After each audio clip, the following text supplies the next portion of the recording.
नमस्कार, प्रणाम। कैसे हैं आप लोग? मैं बहुत ही अच्छा हूं। तो चलिए शुरू करते हैं आज का नवीन अध्याय। दोस्तों, एक गुरुजी गांव में प्रवचन दे रहे थे। हजारों की संख्या में शिष्य बैठे हुए थे। उसी समय कुछ ग्वालन जो दूध बेचने का काम करती थी, वो दूध बेचने के लिए जा रही थी, वहां से गुजर रही थी। गुरुजी ने उसी समय अपने प्रवचन में बोला कि राम का नाम लेने से भवसागर पार हो जाता है।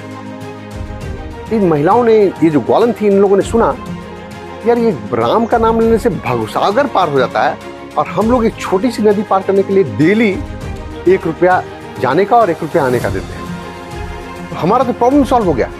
अब ये सब गांव की जो जितनी भी ग्वालन थी, जो जा रही थी, सर पे मटके में दूध लेके जा रही थी, जैसे ही नदी आई, राम राम राम राम जपने लगी, और सब लोग नदी के पार चली गई। ऊपर इतना जबरदस्त विश्वास था, वो बिलीफ सिस्टम उनका इतना स्ट्रांग था कि होगा ही, पक्का होगा। भगवान को भी वहां पे आना पड़ा, और सब लोग जो है, अब उन लोगों के लिए रूटीन बात हो गई।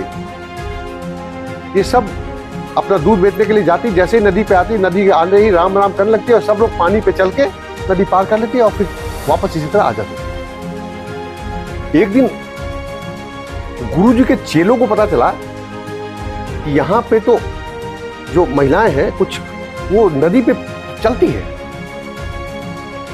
हाँफता हुआ, दौड़ता हुआ अपने गुरुजी के पास पहुंचा। गुरुजी, यहां पे अपना प्रवचन नहीं चलने वाला है। यहां के तो लोग इतने पहुंचे हुए हैं, यहां की महिलाएं पानी पे चलती है। गुरुजी बोला, यार ये पॉसिबल ही नहीं है, संभव ही नहीं है कि कोई आदमी पानी पे चल सके। बोला, गुरुजी मैं आंख से देख के आया हूं। बोला, ठीक है, चलो मैं भी देखता हूं। गुरुजी भी वहां पहुंचे, देखे सही वाकई में महिलाएं जो है सो जा रही थी। जैसे ही नदी आता था, नदी पे वो राम राम का दादा नदी पे पार करके चल के वो पार कर लेती थी। किसी को कोई प्रॉब्लम नहीं हो रही थी। तो गुरुजी बोले, यार ये मंत्र तो सीखना पड़ेगा। ये तो इतने टाइम में कभी आज तक पता ही नहीं चला, कैसे पानी पे चलते कैसे। तो अगले दिन उन्होंने उन सबको अपने बुलाया अपने क्लास में, जहां उनका प्रवचन चल रहा था। अब गुरुजी उनके चेले ये सो नहीं कर रहे थे कि भाई ये पूछने के लिए बुलाया है कि तुम लोग पानी पे कैसे चलती हो। आए, बातचीत किया, बोले हाँ। तो वो जो ग्वालन थी, वो जो महिलाएं थी, उन्होंने बोला, कहते हम लोग तो डेली 1 रुपया दे के जाते थे, पार करते थे नाव से। ये तो आप, ये गुरुजी आ गए, जिसके कारण से हम लोग का जो है ना, उन्होंने बता दिया कि राम का नाम लेने से भवसागर पार हो जाता है। तब से हम लोग आराम से, ये तो बहुत छोटी सी नदी है, तब से हम लोग डेली आराम से पार कर जाते हैं। और सब महिलाएं जो थी, सब उनके लिए मिठाई, मेवा, मक्खन, दूध, दही सब लेके आई थी कि गुरुजी ने उनका इतना बड़ा प्रॉब्लम सॉल्व कर दिया। गुरुजी और उनके चेले बेहोश थे। आखिर ये ऐसा क्या? बोले चलो। नेक्स्ट डे गुरुजी ने अपने चेलों के साथ मीटिंग बुलाया। एक काम करते हैं, कल मैं भी पानी में उतरूंगा और मैं भी राम राम का नाम लूंगा, और जो है देखता हूँ कि चल पाता हूँ नहीं। लेकिन ये सब गांव वाले जब सुबह उठेंगे, उससे पहले करना है। 3 बजे सुबह में गुरुजी और उनके चेले एकदम एक्टिव हो गए, जग गए और नदी के किनारे पहुंच गए। गुरुजी ने अपने कमर में एक रस्सी बांधी और उसका एक छोर चेले को दिया। बोले, हल्का सा भी मैं डूबने लगूं तो तुरंत रस्सी खींच लेना। अब गुरुजी राम राम करते और पानी में डूबने लगते। जैसे ही पैर डालते, पैर टिकता ही नहीं था।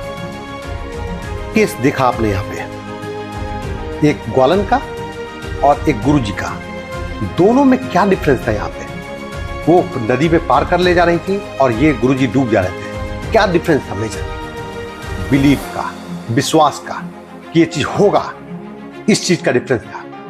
ग्वालन ये बिलीव कर रही थी ये पक्का होगा, और गुरुजी ये मान रहे थे कि ये तो होने वाली चीज नहीं है। Your belief matters.